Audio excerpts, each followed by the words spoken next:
Hey guys, how's it going? Hope you're doing well. My name is Crown, and today I'm going to read you some very interesting stories that I hope that you're gonna love. And now, without further ado, let's go!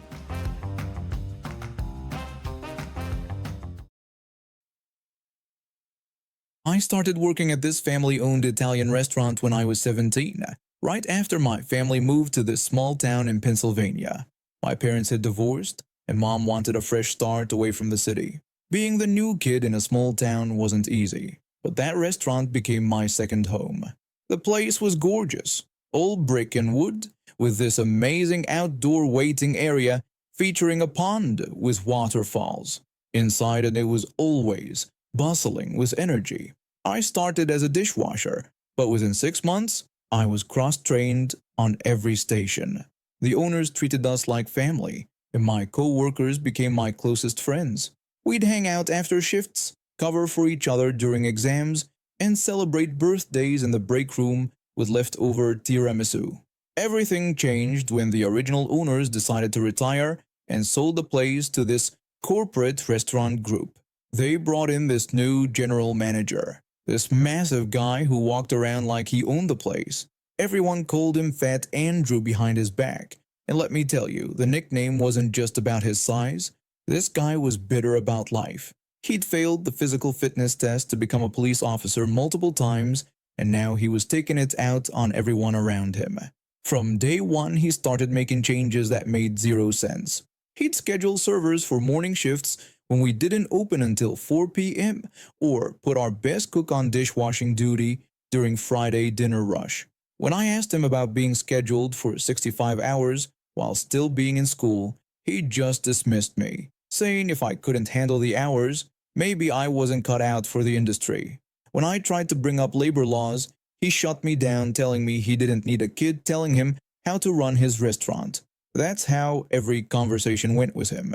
He'd make these ridiculous decisions and then get defensive when anyone questioned them. One time, he scheduled 0 cooks for a Friday night, our busiest shift. When the kitchen staff pointed this out, he just shrugged and said they should be more flexible. The final straw came during finals week. When I brought up my time off request that I'd submitted 3 months in advance for studying, he immediately denied it. I reminded him that it had been initially approved, but he just flexed his authority, saying he was in charge now and if school was more important than work, maybe I should quit. When I explained these were my final exams that would determine my college acceptance, he coldly told me it wasn't his problem and that I was scheduled for doubles all week. That was it. I'd watched him drive away almost all my friends who worked there. The place that once felt like home now felt like a prison. So I decided to go out with a bang. On my last day, I waited until the pre-dinner prep was in full swing. The industrial dishwashers were running and the washing machine was loaded with kitchen linens. I took an entire jug of Blue Dawn dish soap and emptied it into both machines. These weren't your regular home appliances. These were massive industrial units that could flood the place if things went wrong. As the bubbles started building up, I casually gathered my things. The back of the kitchen was already starting to look like a foam party. But I wasn't done. On my way out, I stopped by that beautiful pond in the waiting area. I'd filled a large cup with more dish soap, and when no one was looking, I dumped it in. As I was walking out, he yelled after me, asking where I was going since my shift wasn't over. I simply told him to consider this my resignation and wished him good luck with finals week. I heard later from my friend who still worked there that the soap bubbles had completely taken over the kitchen. They had to shut down service right before the dinner rush. The health department had to be called in because there was so much soap residue everywhere. They couldn't serve food for 2 days while they deep cleaned everything. The pond? It turned into a massive bubble bath that took weeks to clean out. They had to drain it completely and refill it. Corporate came down for a surprise visit right in the middle of this chaos. They found out about his incompetent scheduling, the high turnover rate, and the various complaints from staff, and he got demoted to assistant manager at some fast food joint in the next town over. I moved to the United States from Brazil about 2 years ago to pursue my dreams of becoming a chef. My uncle owned a successful restaurant back home and I practically grew up in the kitchen. the smell of fresh herbs, the sizzle of the grill, and the satisfaction of seeing happy customers. That was my life. But dreams cost money, and culinary school isn't cheap. So I took a job as a waiter at this local restaurant to save up while improving my English. It wasn't fancy, just your typical family diner with decent food and regular customers. Most people were nice, or at least civil, until that day. It was a busy Saturday afternoon, and I was covering extra tables because we were short-staffed. That's when she walked in with her son, who looked about 14 or 15. I approached their table with my usual smile, but the moment she saw me, her face twisted like she'd just smelled something rotten. She immediately started demanding a white waiter and told me to get out of her face. I stood there, frozen. In my 2 years of working here, I dealt with rude customers, but nothing like this. I went straight to my manager's office. I explained to him that Table 12 was refusing service from me because of my race. He just told me that times were tough and they couldn't afford to lose customers, so I should try to handle it professionally. When I tried to protest, he cut me off and told me it was final. Either handle it or clock out. Swallowing my pride, I returned to the table. I apologetically explained that I was the only waiter available at the moment. Her son suggested they leave since my kind worked there. She whispered something to her son, then turned to me with a sneer and demanded 2 Cokes and some chips in the most condescending tone possible. Her tone made my blood boil. Under my breath, I muttered, "Puta." Not loud enough for customers to hear, or so I thought. She immediately started screaming, demanding to know if I was American. When I told her I was from Brazil, she completely lost it. She jumped up from her seat, screaming at the top of her lungs that there was a dirty immigrant who was going to steal her money. Before I could process what was happening, she lunged at me, her fist connecting with my face. Her son used the distraction to grab the tips that had fallen from my apron pocket. Pure instinct took over, and I defended myself with 1 punch. There was a cracking sound and she dropped to the floor, unconscious. The son started crying out for his mom, begging someone to help. My manager burst out yelling and demanding to know what I was doing. That's when we heard the police sirens. 2 officers burst through the door. The first officer ordered me to put my hands where he could see them and demanded to know what happened. Stuttering, I explained about the attack and told them about the security cameras. The second officer checked the footage while the first one kept an eye on everyone. After reviewing the tapes, they handcuffed Karen, who had regained consciousness and was still trying to play victim. The second officer told her that she was under arrest for assault and attempted robbery, adding that her son would need to come with them regarding the stolen money. The first officer asked if I wanted to press charges, and I confirmed that I did. I turned to my manager, who was still standing there with his mouth open, and announced that I quit. I ripped off my apron and threw it on the nearest table. The case went to court, where Karen tried to countersue me for her broken nose. Her lawyer even tried to paint me as an aggressive immigrant who attacked an innocent American mother. But the security footage told the real story. She was found guilty of assault, attempted robbery, and filing a false police report. Her son was sentenced to community service. The local news picked up the story. A few restaurant owners in the area saw it, and one of them offered me a position as a line cook in his upscale restaurant. He said anyone who could keep their cool under that kind of pressure would be perfect in a professional kitchen. Now, 3 years later, I'm the sous chef at that same restaurant, and I'm halfway through culinary school. Before all this happened, I was living what many would call an alternative lifestyle. I spent 5 years traveling across the country in my beat-up van, following music festivals, doing odd jobs, and living off the grid. It wasn't a bad life, but after watching many of my fellow travelers spiral into addiction or worse, I decided it was time to grow up and join the real world. I picked a random state on the map, figured the universe would guide me right, and drove until I found a city that felt welcoming enough. My first apartment was a disaster waiting to happen, and happen it did. The ceiling literally exploded with water 1 week after I moved in. I was standing there, watching my few possessions get soaked when my new boss called. I'd found work with a small construction contractor through Craigslist.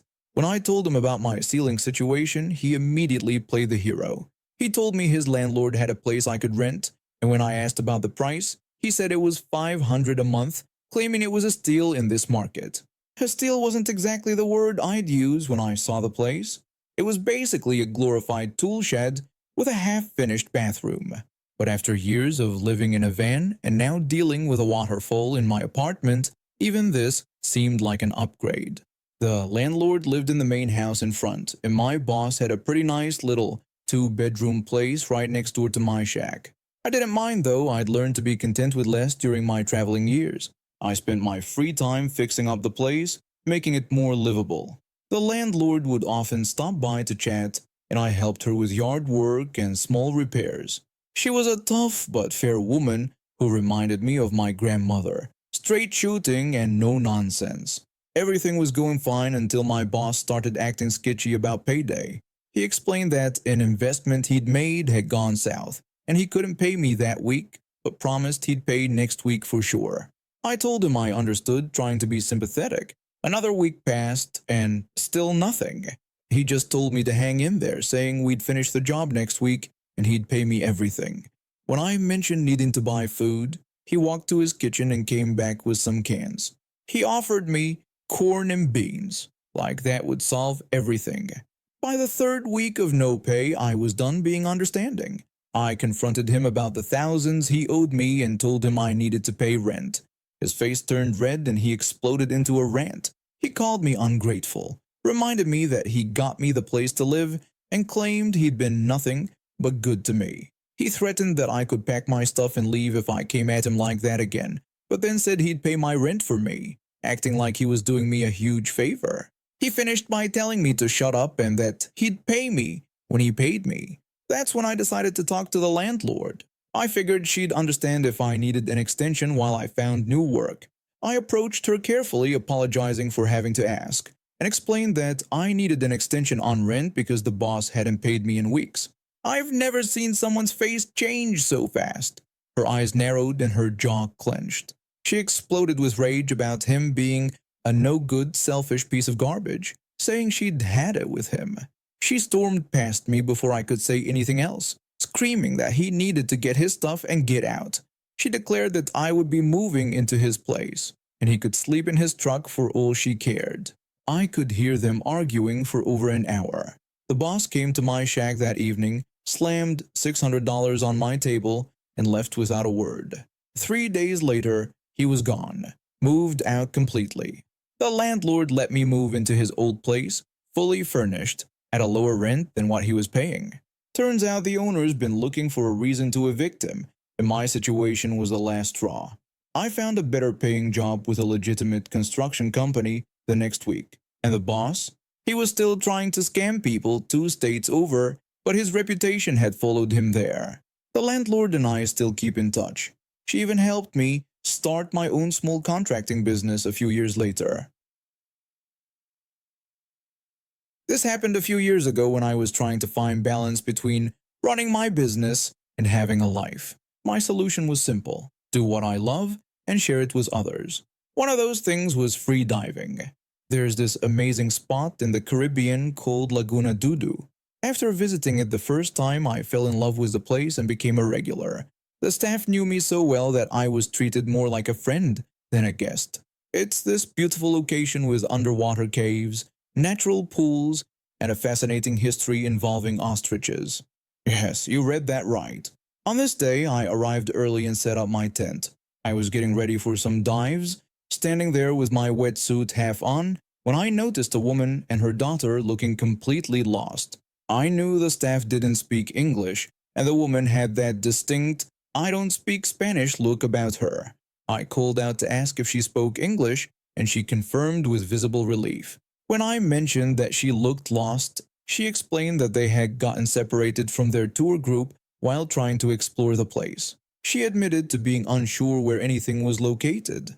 I offered to give them a tour, mentioning that I was heading down anyway and loved sharing my knowledge of the place. I crouched down to the little girl's height and asked if she'd like to see the Taino cave. Her eyes lit up like Christmas lights, and she gave her mom that universal please mom look that kids have mastered. Her mom just smiled and nodded. I spent the next hour showing them around, explaining how the place used to be farmland with ostriches before becoming a tourist spot. I told them about the underwater caverns, the natural pools, and all the little secrets I'd learned as a regular visitor. I shared some tips on how to best enjoy the different areas and eventually led them back to my tent where I needed to grab my flippers. That's when things got interesting. The woman expressed her profound gratitude for the tour, saying it had been incredibly helpful. She pulled out what looked like a $20 bill and held it out to me. I stammered in confusion before quickly explaining that I didn't work there and that payment wasn't necessary. I just enjoyed sharing my knowledge of the place. She insisted that I deserved it for being so nice to them, but I continued to refuse, explaining that I was just being myself. We went back and forth like this for a while until something changed in her expression. She got this determined look that said, "Challenge accepted." In one swift motion, she grabbed my right hand, shoved the 20 into it, closed my fingers around it, and, while still holding my hand, pulled out a $100 bill with her other hand. She delivered her ultimatum with unwavering conviction. Either I keep the 20 or she'd give me the 100 instead. She stared me down with this intense look, and I was completely stunned. Then, with the most satisfied smile I've ever seen, she declared, "That's what I thought would happen." Her daughter cheerfully called out a goodbye as they walked away, leaving me standing there in shock, still holding the 20. I couldn't process what had just happened. Did this woman just threaten me with more money? And did it actually work? To this day, I still laugh about how this woman won an argument by threatening me with excessive generosity. It's definitely not the typical entitled person story. She was entitled, all right, but in the most wholesome way possible. She was absolutely determined to thank me, and she wasn't taking no for an answer. Somewhere out there, there's a woman proudly telling the story of how she won an argument by threatening someone with a $100 bill. And honestly, I respect that power move. And now we have reached the end of today's stories. Thank you for watching, and see you next time.